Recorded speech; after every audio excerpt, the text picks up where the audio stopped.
Not even God is going to stop me doing what I'm going to do to you. I know where your parents live, and I know you have a dog. I'm going to stab it. That's a threat that the police allege was made by a notorious bikie who, for legal reasons we can't name, so we're just going to call him Tony K. Police allege he made this threat over the phone to plumber Stephen Toy back in March of 2009. What was alleged by police to have happened in the weeks after this threat was made is absolutely, for lack of better words, insane. If you follow the people, the money, and the companies that were all connected to Tony K and this threat, and you follow them for years down the line, what you'll find is a web of disturbing connections to some of the most senior political and senior business figures in Australia. This is a story about the kings of Sydney's property development industry, an attempt to make sense of their coronation. The following information has been gleaned from court documents and police statements Friendly Jordies has viewed, namely from police statements of Stephen Toy, a self-employed plumber from Western Sydney. We'll begin in 2009 when Stephen Toy, then aged 27, alleges he was friends with a man by the name of Andy Nahas. Andy Nahas at the time was a 20-year-old man from Marylands. His family had been in the property development business for quite some time, running Nahas Constructions. Stephen claims that he knows Andy from growing up around the Guildford and Marylands area, and that he also went to school with one of Andy's older brothers, either Joe or Fadi Nahas. Joe, who also goes by the name of Yusuf, was director of Nahas Constructions at the time. We'll get to that company soon. Anyway, the police statements given by Stephen Toy detail this strange story wherein Andy is owed money, around $4,500, by some man who was unidentified in the first statement, but in the second is referred only to as Andrew. The lack of $4,500 forces Andy to borrow $1,000 from a different unnamed man. Stephen, being the good friend he is, realises his mate knows Andrew's older brother, so he approaches that mate to see if he can get him to convince Andrew to give Andy back the $4,500 that Andy lent. You following? Yeah, look, it's an extremely convoluted chain of debts that doesn't really make that much sense. And in all honesty, I don't think it's entirely true, but just keep following. It's worth it. Stephen's mate does approach Andrew, and Andrew pays Stephen's mate the $4,500, presumably under the pretext that that money will go back to Andy. Once the money is paid, Stephen calls his mate, who apparently says that he's just going to keep the money for himself and not give it to Andy to who it is owed. Thus, Stephen, being the good friend that he is, claims that he began to give Andy a couple of $100s here and there to help him out. Here's the statement. I agreed to help Nahas by giving him money when I had spare. Over the next 3 months, I continually gave Nahas in approximately $300 amounts. During this period, Nahas continually told me he had no money and he owed people money. And it wasn't right when the male kept his $4,500 from Andrew. I'm sorry, but when did normal people involve such a large number of intermediaries when chasing a few $1,000s worth of debts? This story is just odd, but here's where it gets odder. Stephen begins receiving phone calls from a man that on his first police statement he refused to identify, figuring that it's the man that Andy Nahas owes $1,000 to. The first call is on the 19th of March. Here's an excerpt from Stephen's first police statement. About a month later, out of the blue, I got a phone call on my work phone. The number display on my phone said private number. I answered, and it was a male. He said, "How you going, Stephen?" I said to the male on the phone, "I'm fine. What is this regarding?" The male on the phone said, "It's about the money you owe Andy Nahas, because Andy owes me money." I said to the male on the phone, "It's between me and Andy. We've already worked it out amongst us." The male on the phone said, "Nup, you have to come and see me, because Andy owes me money and you owe him money, so now he has to pay and you have to pay." I thought this may have been male number 3 who Andy owed $1,000 to. I said to the male on the phone, "By chance, how much does he owe you?" The male on the phone said $10,000. I said to the male on the phone, "That's bullshit. What happens between me and Andy is between us. We're friends. What happens between you and Andy is between you and Andy." The male on the phone said, "I expect you to come and see me. Don't disrespect me."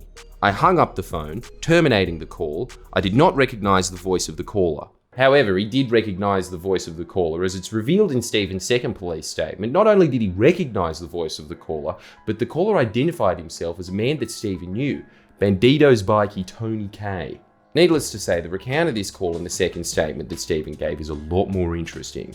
I answered the phone and a male person said, "Yeah, Steve, it's Tony K with you, brother."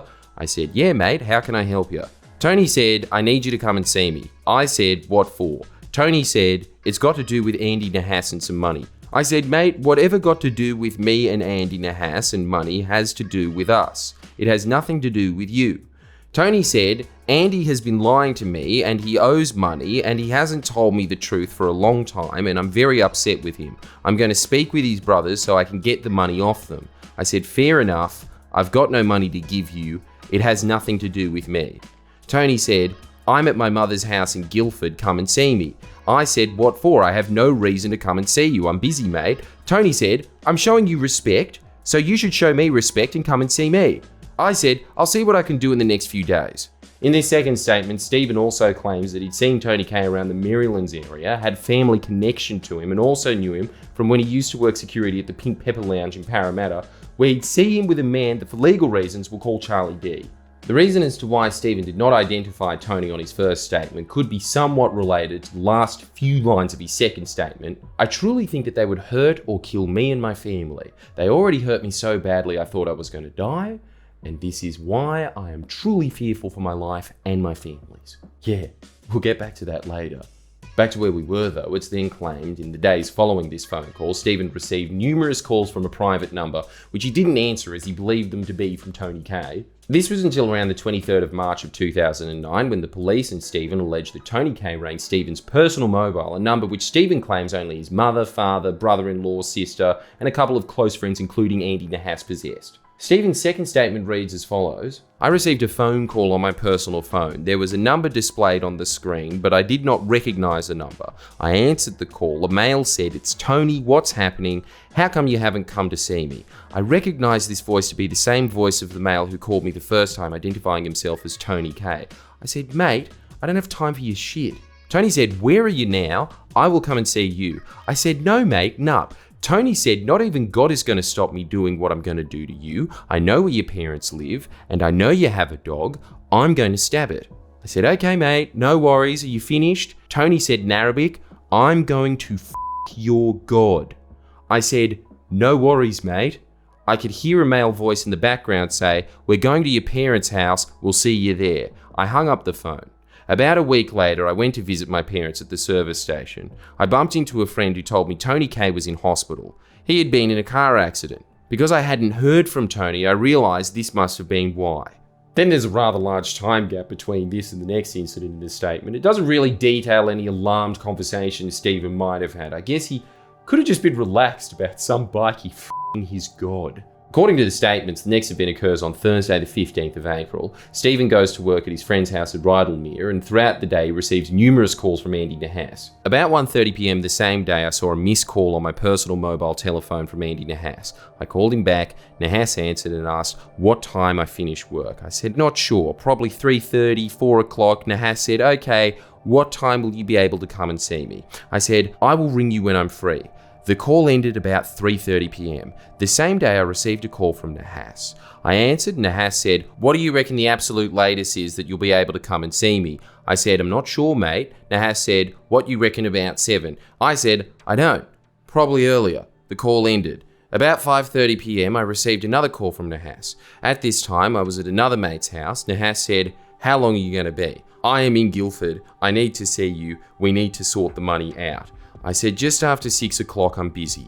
The call ended. About 6 PM, I received another call from Nahas. I answered. Nahas said, I'm at Red Rooster, can you come see me? I said, mate, give me 10 minutes and I will be there. I left my mate's house and I drove to the Red Rooster at Guildford. This is around where the statement takes a violent and dramatic twist. Stephen borrows his mate's van, drives to Red Rooster, and, well, again, there's very little point in doing anything other than reading the second statement. When I pulled into the driveway, I saw Andy Nahas in his car. It is a silver-coloured Toyota Camry Sportivo.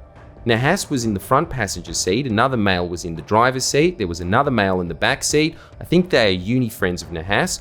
I parked the van next to his Camry and spoke with him through the window. Nahas got out of the car and came to my window. Nahas said, look, what are you doing?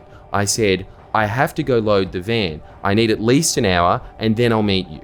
Nahas said, okay. At this time, a black Commodore drove into the car park. Nahas said, look, there's Sarge's car. The Commodore had very dark tinted windows and I could not see inside. It parked on an angle about 3 meters from the rear passenger side of my van. I turned my head to the left and I saw all 4 doors of the Commodore open. 4 males got out of each door and ran to my van. At this stage, I only recognized Tony K. He ran to the passenger side of my van. Tony is about 22 years old. He is Middle Eastern appearance and is skinny. He is very tall, about 6'2". He's about my height, but because he's slim, he looks really tall. He was clean shaven and looks really baby-faced. He looks to me like a kid. He was wearing grey-coloured three-quarter pants, white-coloured Nike shoes, a dark-coloured hat, either Nike or G-Star, and a grey and horizontal striped hoodie. The hood was on his head covering the hat. As he was running towards the car, he held the front of his jumper up and I could see a Glock. The Glock was black, but looked badly scratched. Tony pulled the Glock out of the front of his pants and I watched as he cocked the gun.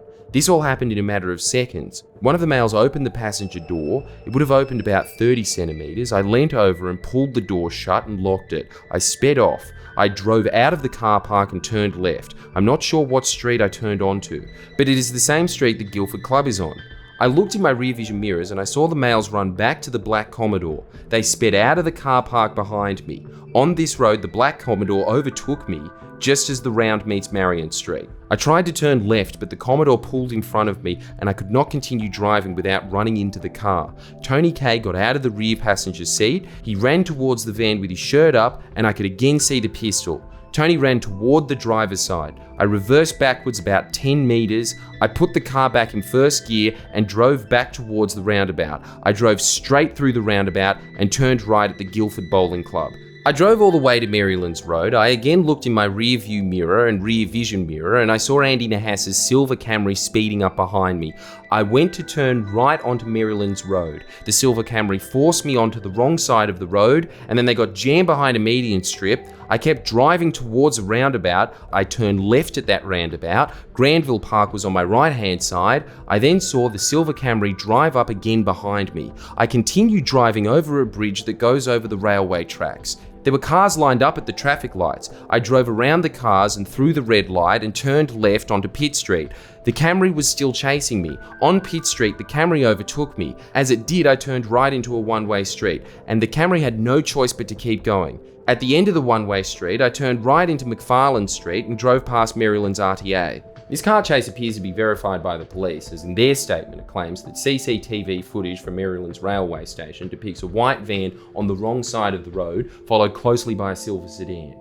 At this point, Stephen believes he's lost his pursuers, which include Andy Nahas, Tony K and a few other men, so he apparently drives the van to its owner's grandmother's house in Greystanes. When he gets out, there's no one home, so he leaves the keys in the letterbox and walks down the road. Now, poor Stephen has really bad luck because apparently as he got to a road just down from the house, Andy Nahas's silver Sportivo pulls up. Tony K, Andy Nahas, a bloke by the name of Olsen and another male got out of the car. At this point in the statement, we get to the obligatory near-forensic description of what brand of clothes each of the men were wearing. Nike Air Maxes seems to be a favourite, but as interesting as scallywag attire might be, the next section of the statement is far better. I got into a verbal argument with Tony and Olsen. We were yelling at one another. I remember him saying it was no longer about the money, it was about principle, and I had made Tony look like a gronk. Olsen walked towards me and I shaped up and got ready to fight. Tony pulled the Glock out of the front of his pants and cocked it back. Tony said, "Give me your phones." I handed Tony my personal mobile telephone. Tony and Olsen then grabbed me and pushed me into the back seat of the car. I was sitting in the center of the back seat and Tony was sitting on one side and Olsen was on the other. They were yelling at Nahas saying, "Get we will return the car when we feel like it." Got into the driver's seat and the other male got into the front passenger seat, drove off, and Nahas was left on the side of the road. One of them put a jumper over my head and forced me to lean down forward. I don't know which one it was. Whilst my head was down, I was repeatedly smashed in the face and head.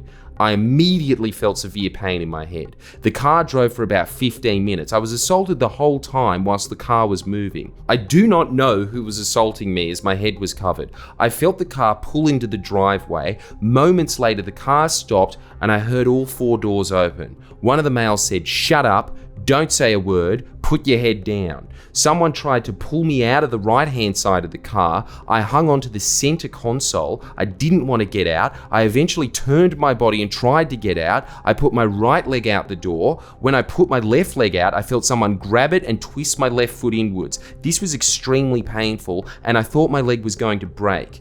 As they were twisting my leg, I turned onto my stomach and crawled out of the car.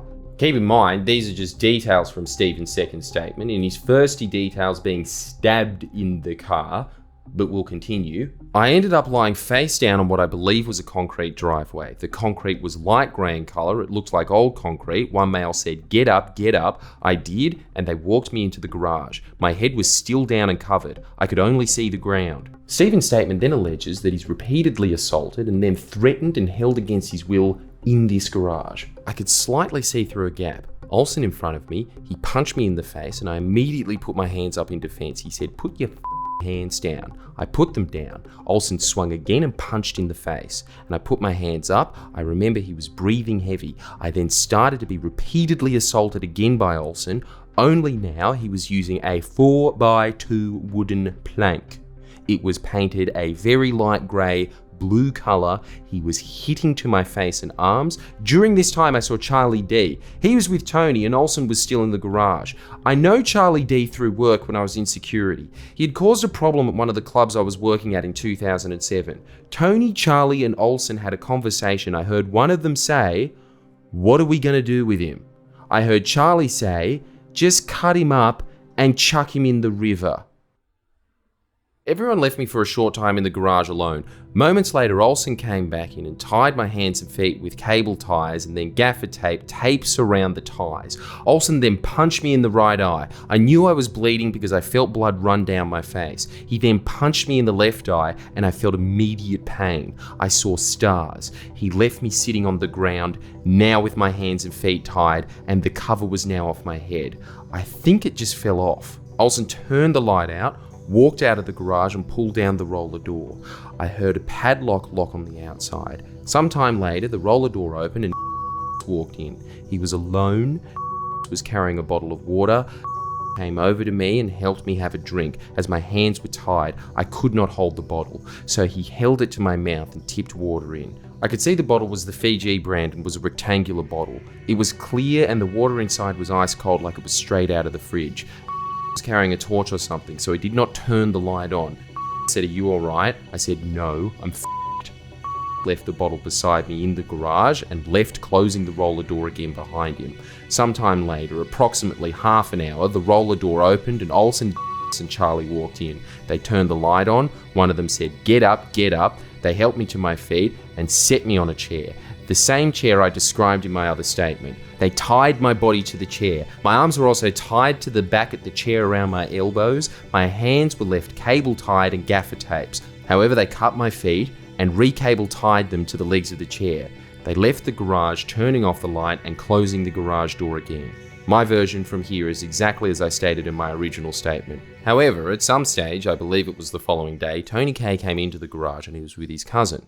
I know of Tony's cousin through working at clubs. Andy Nahas has also mentioned him. I've seen him before, however never spoken with him. Charlie D was with them. They were in the garage with me for about 20 minutes, and during this time Tony K stood on my face and continually told me don't look up. The other two were saying stuff, but I don't remember what they were saying. At one stage I was lying on my side and Tony was standing on my face. Tony said, "Go and get the bolt cutters. We're going to cut your toes off and send them to your mum." I screamed, "No, no, no, no," and I started kicking and moving. Tony K said, "Okay, we won't do that. We will cut your finger off and send it to your mum. You won't bleed though, because we will burn the metal and hold it where we cut your finger off and it will stop the bleeding." Tony K then said, "Look up." I could see he was holding a piece of sponge. It was like greeny colour and it looked like an underlay. He said, "Put this in your mouth so you don't scream when we cut your finger off." I could see Tony K was holding a pair of garden shears and had them open around my left thumb. I thought he was going to cut my left thumb off. He just stopped and let me go. Tony K then said, "You have two options. You can either let me shoot you in both of your knees and we will drop you off at the hospital and let you go, or you can think of who is going to come up with $50,000 for us." I said, "I don't know who's going to have that kind of money, mate, and I don't have my phone and can't go through it." Tony K said, "Well, think of someone and I'll leave you here for a few hours. You are a waste of time and having you here is a risk because people will start to know." Stephen's first statement then details multiple phone calls between him and his mother in a desperate attempt to raise the $50,000. Seemingly after these fail, one of these men gets spooked and releases Stephen, but only after he spent a night locked up in the garage. In his first statement, Stephen, like he did with Tony, refuses to identify this man, but his second statement reads as follows. Was the person who took me home. There was no one else there that day. The reason I did not tell the police this part of my version when I first made my statement was because I'm extremely scared of these people. During the time they held me, they repeatedly told me that if I told police or anyone went to the police, that I'd be dead. No one would ever find me, and they would do the same to my family. What they did to me, they had people on standby to do it. From this experience, I believed this to be true. I truly think that they would hurt or kill me and my family. They already hurt me so badly I thought I was going to die, and this is why I am truly fearful for my life and my family's. I am so scared that they will do more bad. They know where my family live. Since the incident, I have been in hiding because I'm scared they will come and kill me. After being released by Stephen goes to his parents' house, then immediately to hospital where he's treated for broken left eye socket, head trauma, severe bruising to face and eyes, stab wound to the left side of his chest, cut to his right eyebrow, severe bruising to both his arms, constant headache, chipped front lower teeth, severe swelling to face, eyes, neck and arms. But the ordeal apparently isn't over for Stephen, as police allege that whilst he was being treated in hospital, a group of men came looking for him. The police statement reads as follows. While Stephen Toy was at Westmead Hospital, Mustafa Jawad, Tony Kay and another male separately entered the emergency reception area of Westmead Hospital. CCTV footage obtained from the hospital depicts Jawad, Tony and in the foyer of the emergency ward. At one point, all three meet up and sit in a group on provided chairs. At various points, is seen to approach the reception desk. On one occasion, Tony is present at the reception desk with him. CCTV depicts Jawad gaining access to the ward while Stephen's mother was in the ward waiting for the complainant, who had been taken for a CT scan. She indicates that a male matching the description of Jawad walked down the aisle and seemed to be looking into each separate bed area. He looked like he was trying to find someone. She heard him speak to a nurse and say, "That guy that has been bored in and was bashed in the last 2 days, can you tell me what his first name is?" She reports that the nurse said surname and the response was no first name. The nurse said, "You'll have to go to the front desk." Stephen's mother reports that the nurse told her that there had been an inquiry about her son. Stephen's mother asked her to find out their name and who they claimed to be. She indicated that a short time later, one of the administration spoke to her and indicated that there had been a man saying his name was and he was Stephen's brother-in-law. The complainant was made anonymous for hospital purposes. Stephen then makes the two statements to the police, one on the 18th of April and the other on the 24th. The second one I just read the bulk of. This seemingly leads the police to wiretap the phones of the accused. On the 9th of May, Stephen Toy texts Andy Nahas the following. "You had nothing to do with it. I told I'd seen you before I was going to my mum's house, and then I drove off and then stopped to make a call, then I got bashed and robbed. And when I was in hospital, they thought I was a bikie and everything. I'm not. I just told them I got bashed and robbed, bro. I didn't mean to put you in. I told them it had nothing to do with you. I just seen you quickly before it happened. That's it. I was full f***ed in hospital on morphine and I had 3 detectives screaming at me, bro. I gave them the biggest blow-ass story, man. I'm sorry that they busted your balls." The police statement also detailed phone calls, lawfully intercepted telephone communications, recorded extensive phone conversations / SMS messages between Andy Nahas and Stephen Toy in relation to the kidnapping. Further conversations / SMS contact was then had between Andy Nahas and Tony Kay. On one occasion, 9th of May 2009, during an exchange of a number of SMS messages between Andy Nahas and Stephen Toy about the offence, Stephen Toy indicated that he is interstate.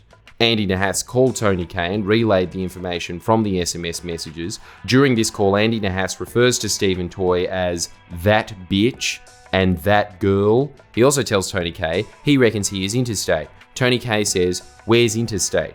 Andy Nahas says words to the effect of, "I don't know, we're going on a holiday, cuz." Tony Kay says, "Alright, bye." Conversations have also been intercepted between Andy Nahas 3 days later, on the 12th of May, about 20 heavily armed police raid the homes of Tony K and 3 other suspects, arresting and charging Tony K, Andy Nahas, and Olsen with kidnapping offences. I believe all were denied bail apart from Andy Nahas, who was released on a $25,000 bond paid for by his brother Joe Nahas. Along with the bond, Andy's bail conditions included report daily to police at Marylands, surrender passport to register at Liverpool local court, do not apply for any travel docs or approach any points of departure from Australia, not approach or contact any co-offenders, victim or witnesses or cause anyone else to, and a non-association order with any members of the Bandidos Motorcycle Club. On the face of it, this ordeal appears to be a pretty slam dunk case for the cops. You've got a witness, phone taps, CCTV footage, but what happens just a month later appears to derail the entire case. On the 15th of June 2009, the police receive a letter from Stephen Toy's lawyer advising them that Stephen no longer wished to be a witness. It reads as follows: Dear Detective Sergeant Woods, re Stephen Toy. We've been instructed to advise and represent Mr. Toy in relation to an investigation which we understand is currently being conducted by you and by other members of the gang squad. We understand the police spoke to our client on or about the 17th of April when our client was a patient at Westmead Hospital. Certain allegations were apparently made by our client at that time, although at that time we understand no person was identified by it. We were also instructed that on a subsequent occasion our client was spoken to at a police station. At that time, further information was provided by our client to police in which persons were apparently named by him.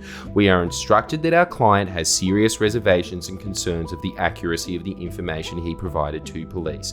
He instructs us that he is uncertain about the accuracy of allegations he has made, particularly as he was under a regime of medication on both occasions following prescription by hospital medical staff, which includes sedatives and painkilling medication in addition to antibiotics. Our client is not able to provide precise details of the medication, but no doubt the hospital records would confirm the details if necessary. Our client instructs us that he does not wish to pursue any allegations he may have made, nor does he wish to participate in any other interview by police, nor does he wish to become embroiled in any criminal prosecution as a witness. Our client wishes to resume his normal day-to-day life without being subjected to the pressure inherent in criminal proceedings over which he has no control, and in which allegations he has made, which are unreliable to say the least, given his previous medical condition, will be relied upon to prosecute other people.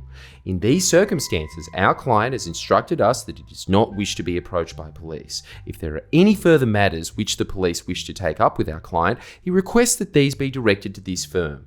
Subject to any advice by this firm to the contrary, our client will not agree to be questioned directly.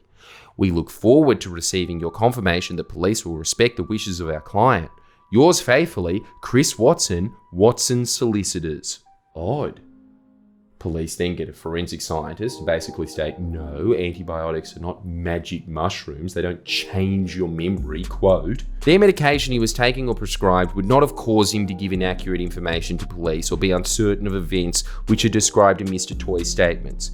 However, he was allegedly kidnapped and assaulted, which would be expected to have a traumatizing effect and may affect memory. Various legal skirmishes ensue over the following months. In December 2009, Andy Nahas's lawyers flagged their intention to cross-examine Stephen Toy. Keeping in mind, this is months after Stephen's lawyer had stated to the police that Stephen no longer wished to be a witness. The Department of Public Prosecutions agreed to cross-examination, yet there's a question as to if the hearing will even happen, as the key witness is not supporting the prosecutions. Then there are very little documents we've managed to view really until August and September of 2010. The most interesting one being this one dated the 6th of September 2010, where a police officer from the gang squad makes the following statement. Between the 2nd of August and 6th of September 2010, I made numerous attempts to locate Stephen Toy, including attending his last known premises. Every time I attended these premises, no persons were home. On the 6th of August 2010, I attended the last known address for Toy's solicitor. No persons were at this address. I then contacted the mobile telephone number for this service. No person answered. And there was no message service for a message to be left. I then got in contact with Decran Yakinian, Toy's last known solicitor, who stated to police that he had not spoken with Toy in some months and no longer had his contact details. Yakinian was going to try and get his details from a friend of Toy who still was in contact with Yakinian. From this date, I've been unable to get in contact with Yakinian. The mobile telephone rings out and there's no message service. On Monday the 30th of August, I spoke with a source who stated that Toy was now friends with Tony K and would not be attending court even if he was issued with a subpoena. The source stated that Toy would rather be charged and sent to jail himself before attending to give evidence as a witness. Inquiries relating to the medical records and tax records have both been made and neither assisted in locating Stephen Toy. He disappeared. Police couldn't find Stephen. Fun fact, Toy's last known solicitor, Decran Yakanian, the one that police also couldn't contact, he had a professional misconduct finding held against him in 2019 for various reasons, including misleading a court. And the same day this statement is made by the police, the charges against Andy Nahas are dismissed. I believe it's the same for his co-accused. But it gets better for Andy and co, as not only are the charges dropped, the Department of Public Prosecutions pays for their legal costs. Andy gets over $30,000. Oh, but Andy was lucky already because according to documents viewed by friendlyjordies, Nahas Constructions, the firm run by his family, was already paying his legal costs. That might explain why they were using Doyle's construction lawyers in a serious criminal matter. What a story as it is. An alleged violent kidnapping, police raids, phone taps, a witness seemingly disappearing. It's like the end of season 1 of The Wire. But to get to the real heart of this story, you have to see what the accused got up to in the 12 years following this ordeal. Tony K, up until recently, ran a construction business creatively titled K Constructions. He remained squarely in the eye line of cops in the years after the kidnapping charges, chiefly for an unsolved 2009 murder, an alleged murder that took place just months before the alleged kidnapping. No wonder Stephen was scared. For over a decade, this murder has gone unsolved and no perpetrator was arrested. Earlier this year, Tony K was charged with the murder, but who and what are the political connections to the people involved in this ordeal? Well, Andy Nahas also stayed in the construction industry, eventually becoming the secretary of a large property development group, Coronation Property, in 2016. Any guesses who Coronation Property hired as their executive director earlier this year? Yeah, it's John Barilaro. Again. Yes, bruz. Announcing that he was working for Coronation, the company that Andy Nahas, the guy police unsuccessfully alleged was a kidnapper, worked for as well, Barilaro grandly proclaimed, "It's rare in life to come across an opportunity where the vision excites you and the passion of the individuals behind the name is so infectious that it captures you. Let me introduce to you #Coronation Property. My next chapter begins." He just has an eloquent way with words. But what a short chapter that was. Not as short as the one that followed it. John goes to New York from February this year right up until he got his trade commissioner role. Well, right up until he thought he got the trade commissioner role. John Barilaro worked as the executive director of Coronation Property, the property development company run by the Nahas family. And the secretary at the time was our friend and co-star of the story that you just heard, Andy Nahas. Coronation Property is the company that grew from the ashes of Nahas Constructions, the company that paid for Andy's legal costs. Both have been directed by Andy's brother Joe Nahas, or Yusuf Nahas as he sometimes goes by. Nahas Construction's connections to this alleged kidnapping are at the very least bizarre. Police claim that the phone calls that took place when Stephen was kidnapped between him and his mother, where he demanded $50,000 for Tony K, in exchange for not being chopped up and thrown in the river, those calls were made on a phone that was subscribed to a provider by Nahas Constructions. By the way, they also alleged that one of the co-accused was employed by Nahas Constructions. I believe at some point the police alleged that Tony K was also employed by Nahas Constructions, but statutory declarations submitted by Joe and Fadi Nahas of Nahas Constructions vigorously disputed that claim. Alleged bikie connections aside, the political and business connections of Nahas Constructions from around the time are compelling. Nahas Constructions donated $13,950 to the Liberal Party in 2010, leading up to the 2011 election. They also used to be the goalpost sponsor of the Parramatta Eels.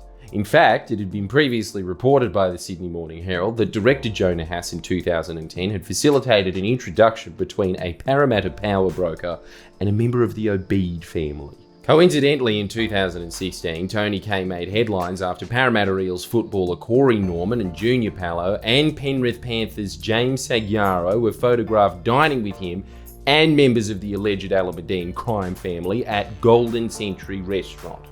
Later in the night, Norman was caught in possession of drugs at Star Casino. The footballers were issued warnings by police for consorting with criminals. But back to what happened to Nahas Constructions. Well, as the Obeids well and truly found out, all good things must come to an end. And in 2012, Nahas Constructions went bust, leaving a trail of subcontractors chasing up unpaid debts. In fact, one subcontractor, Bluestone, blamed Nahas Constructions' alleged failure to pay them for their work for their demise. Things obviously got pretty desperate, as it was reported in 2013 that Standover Man and Mick Gatto associate Alex Talul was employed by desperate contractors to chase debts from Nahas Constructions. It wasn't looking good for the Nahas family business. Kate McClymont reported in October 2012, Joe Nahas, who also goes by Yusuf Nahas, listed himself as unemployed on his personal insolvency agreement. This allows a debtor to come to an agreement with creditors to settle debts without becoming bankrupt. Yet only about a year later, as reported by McClymont, in March 2014, he became a director of Coronation, and 2 months later, Nahas finalised his obligations to creditors, according to corporate records. Like a phoenix from the ashes, Coronation Property rose. Coronation Property is a venture between the Nahas family and corporate lawyer and businessman John Landerer, who along with Joe Nahas became a director. Like the Nahases, John Landerer is also a Liberal Party donor, donating tens of thousands of dollars to the party over the years, including to the New South Wales fundraising body, the Millennium Forum. You know, the one that got busted accepting mafia donations and set up politicians with developers. With Joe and John as directors, the same Andy Nahas, who was charged with kidnapping, became a secretary of Coronation in 2016. Friendly Jordies has previously revealed that this is the same year in which Andy was also charged with assaulting a security guard. For this charge, the other director of Coronation Property, an esteemed lawyer John Landerer, provided a character reference for Nahas. How sweet. Wherein he claims, "I have no hesitation in advising my opinion that the offence is a one-off incident, not likely to ever be repeated, based on my belief that Mr. Nahas is a man of honesty and integrity and proud of his family's high standing in the community." High standing in the community. Andy was convicted of that assault, by the way. Don't worry, he was only fined $800. Not much for a man whose family owned $20 million houses. How far he's come since that alleged kidnapping. Plus, he's now in good company with ex-executive director John Barilaro's beef with a different type of working man.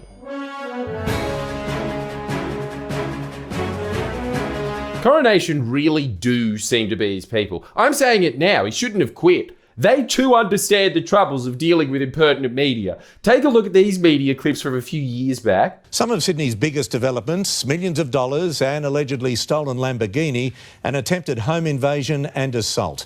They're the ingredients of a family war being played out right now in a Sydney court between three wealthy brothers. The Nahas family is behind some of our biggest developments, from the paper mill in Liverpool to a luxury tower in Parramatta, not to mention lavish weddings like this. Shutting down the City West link in the months before Salim Mahaja's nuptials made headlines.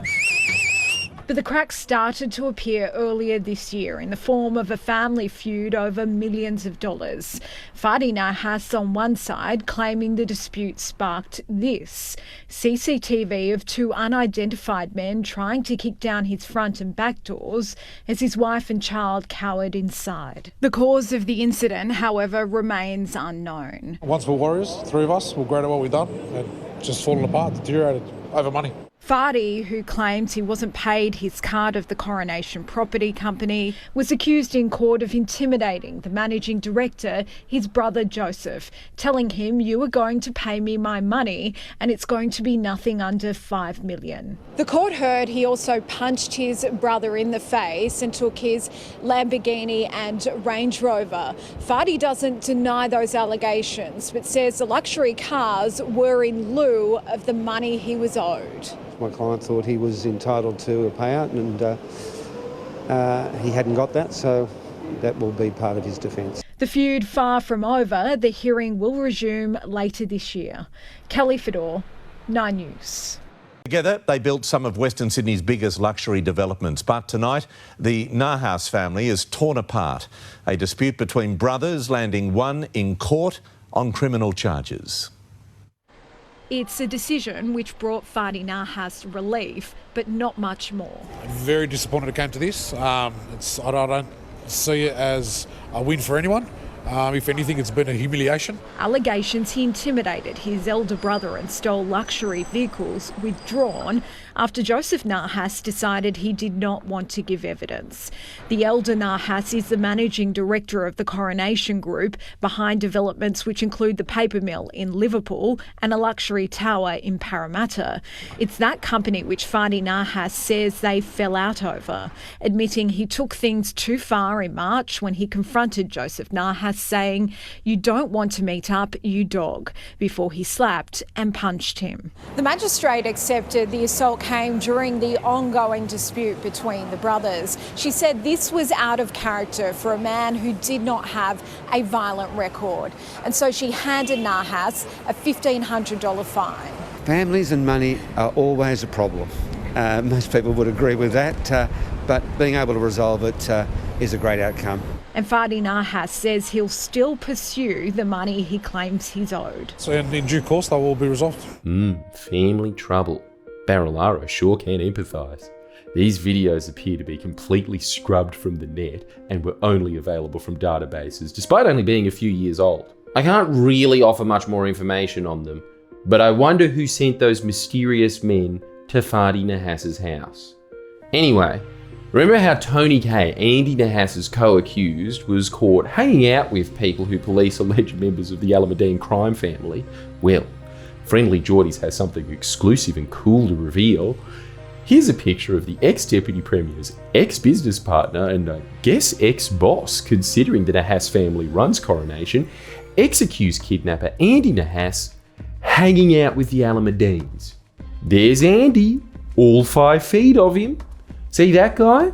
That's Masood Zakaria, an alleged Alameddine heavyweight and now on the run as one of the most wanted men in Australia, wanted over his alleged involvement in a failed attempt to kill Ibrahim Hamzi. A company he directs, Zach Services, is also a shareholder in labour hire business Alpha Omega Enterprises. We asked if Coronation or MM Builders have done any business with Alpha Omega Enterprises. They didn't answer directly. This guy over here, that's Joseph Vokai, alleged leader of the KVT Islander gang that is aligned with the Alameddines. He's currently imprisoned, refused bail over the same failed plot to kill Ibrahim Hamzi. And him? That's John Baysari, another Alameddine associate. Earlier this year, he handed himself into police after being wanted alongside Masood and Joseph. He was charged with 9 offences, which included the usual drug possession and supply, dealing with proceeds of crime and participating in a criminal group. It's just insane. In just December last year, all 3 of these men were wanted by the cops, and here they are posing for pictures with the Deputy Premier's business partner. And this guy? That's Ali Yunus, the cousin of the alleged head of the snake, Rafat Alameddine. You might know him better as a huncho. Stab you in your blood vessel, these cars ain't rentals, these bras ain't special. This money high level, we gon' put you in your kennel, nah bitch, no wrestle, all my homies coming several. Wrap you up like a pretzel. What the hell is that? If this picture wasn't good enough, here are some close-ups of a huncho with our guy, Andy Nahas. Coronation Property has some associations with really questionable characters. And the Alameddines too. We think this Trade Commissioner scandal is outrageous, but these are the people that the ex-Deputy Premier of New South Wales went to work for immediately after leaving office, and the Parliamentary Ethics Advisor approved. nobody batted an eye. Apparently the second highest office holder in the state, parachuting from that job to become a property developer is just fine in New South Wales. It's already been reported that John Barilaro made representations to the Building Commissioner on behalf of Coronation Property. So watch this space. We put questions to John Landerer, Andy Nahas, Joe Nahas and John Barilaro. Their responses are here. This is just the beginning of an ongoing investigation into Coronation Property. We have more to come, especially pertaining to their dealings with contractors. So if you've had dealings with Coronation, or have any information you wish to share, send it to friendlyjordies@protonmail.com. Stories like this take a large amount of time, resources, legal risk, and just plain risk to produce. If you appreciated today's video and would like to see more long-form investigations like it, please become a patron. Links to our Patreon in the description, and you can also click the link here. You can also buy a Fixated Persons Unit t-shirt. And as a final note, I want to emphasize the size and wealth of Coronation Property Co. This video was the story, or lack thereof more accurately, about the people that ran a bus construction company rising from the ground to be crowned one of Sydney's largest developer families, Coronation Property Co.